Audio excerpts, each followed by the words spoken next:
You probably saw my monologue yesterday about this Christopher Wray lie surrounding the FBI's intent to spy on Catholic Americans, innocent Catholic Americans, and recruiting priests in the process. You just heard our conversation with Representative Mike Johnson about it and how exercised he is. And we're not going to let it go. We want to discuss it even further now with Brian Burch with Catholic Vote. He's the president of Catholic Vote. And I'm fired up about this, sir, and I'm sure you are too. Well, you should be, and so should every American, whether you're Catholic or not. I mean, the FBI now is, according to recent surveys, 37% of America actually have confidence in our FBI. And we're now seeing from the FBI to the Department of Justice a politicization and a weaponization of our own federal government against political opponents. In this recent memo that has now been turned over to Jim Jordan's committee inside the House of Representatives, reveals that the FBI, in particular the director of the FBI, was not forthright in his recent testimony. And what we now know and what we've long suspected is that the so-called single rogue agent at a single field office that supposedly made a mistake is actually not the truth. That the FBI was coordinating with offices in Portland, in Los Angeles, and other places potentially in order to pursue and to spy on Catholics inside of Catholic churches. Now, of course, let's remember the Attorney General said this was appalling. The director of the FBI said single field office. When forced by Congress, they were subpoenaed. They were forced to turn over documents. It had this portion of it redacted. When pressed further by Congress, they have now provided a less redacted version with new facts, where raises really interesting questions about what the FBI is trying to hide, and frankly, why were they lying? You're right. And by the way, this comes on the heels. This is a pattern of behavior.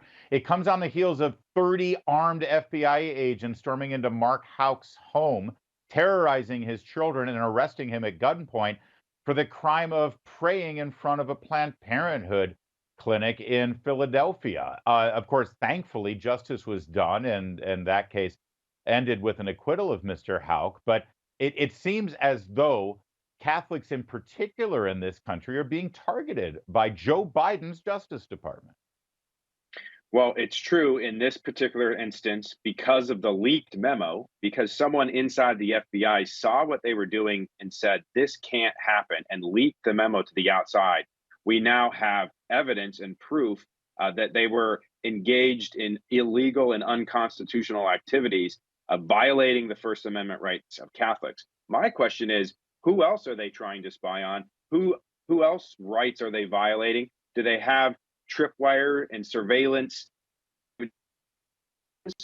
in political organizations? They seem to have no problem here violating the Constitution when it comes to Catholics, and I'm pretty sure it's not a far stretch to suggest this goes far deeper than this. By the way, it should be pointed out that the original memo that came from that Richmond field office that we now know included contributions from the Los Angeles and Seattle offices.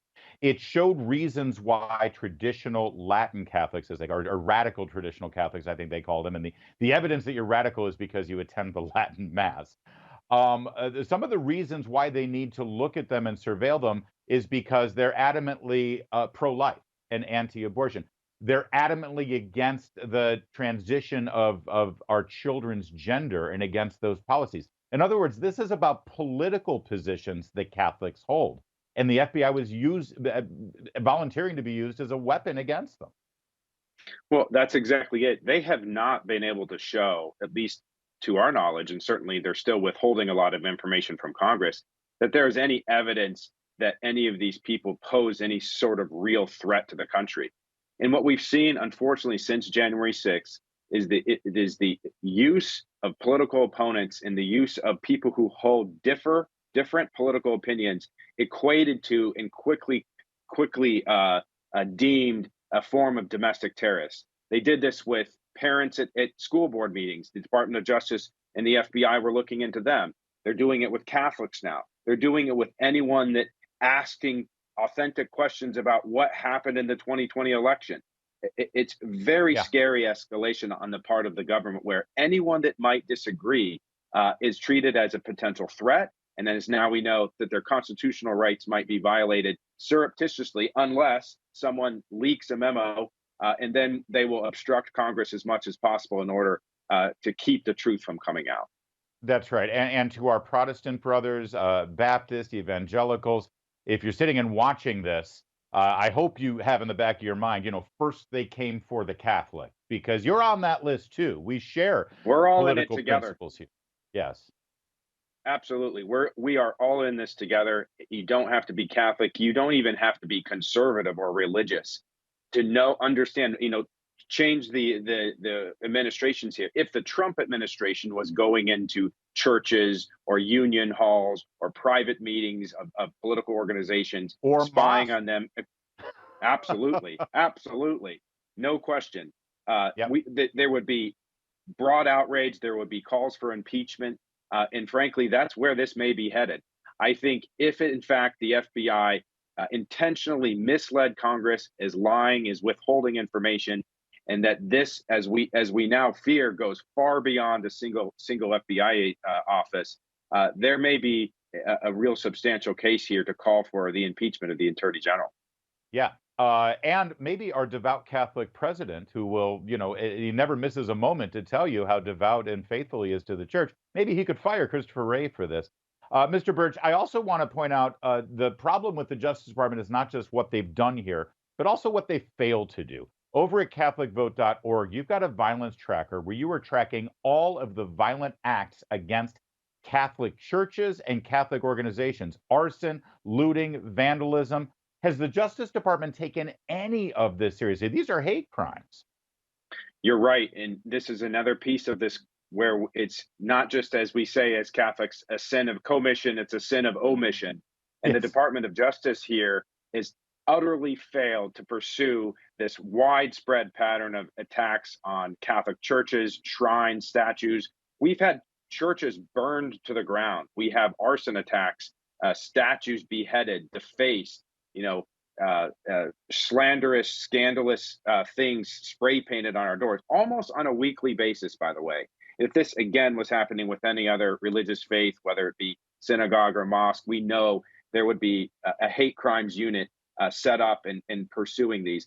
There's been virtually no prosecutions by the federal government. They're leaving it to state actors that don't have the resources. And there's the question: are any of these attacks coordinated? Right. What's motivating them? Who are they reading online? When right wing people do crazy things, they say, well, look, that's because they were a part of a Facebook group, or they watched the Right. Larry O'Connor show, and that's why they did this. But in this case, we say these are just crazy people, again, rogue people, one-off incidents. I fear this is a pattern, and inside and outside of our government, we have this growing hostility against people of faith. Again, not just limited to Catholics. We're starting to see attacks on many Christian churches as well. That's a great point, Brian Burch. And in our final minute, your group is called Catholic Vote. Well, I'm curious because historically, the Catholic vote seems to have gone in the direction of the party that is enabling this right now, Joe Biden's political party. Have you seen that pendulum start to swing?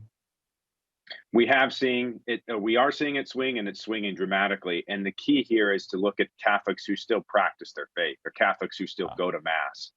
We've seen over the last several decades a dramatic shift away from the Democratic Party. Many Catholic voters grew up in immigrant classes, working class, and they did find a home in the Democratic Party. But frankly, the Democratic Party has left them, and they're now looking and wanting to see leadership from Republicans, not just words but actions. And this is a perfect example. When your own church is being attacked and burned and spray painted, and statues of Our Lady being beheaded, and then you turn around and find out the FBI is surreptitiously potentially spying on you because you might hold an opinion different from this administration.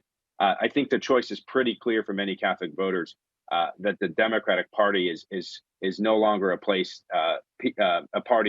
that's going to defend you. Brian Burch, Catholic Vote, CatholicVote.org. Thank you for joining us on this, sir. I appreciate it. Thank you very much. There is more to come. Keep it here. It's O'Connor Tonight. You're watching Salem News Channel.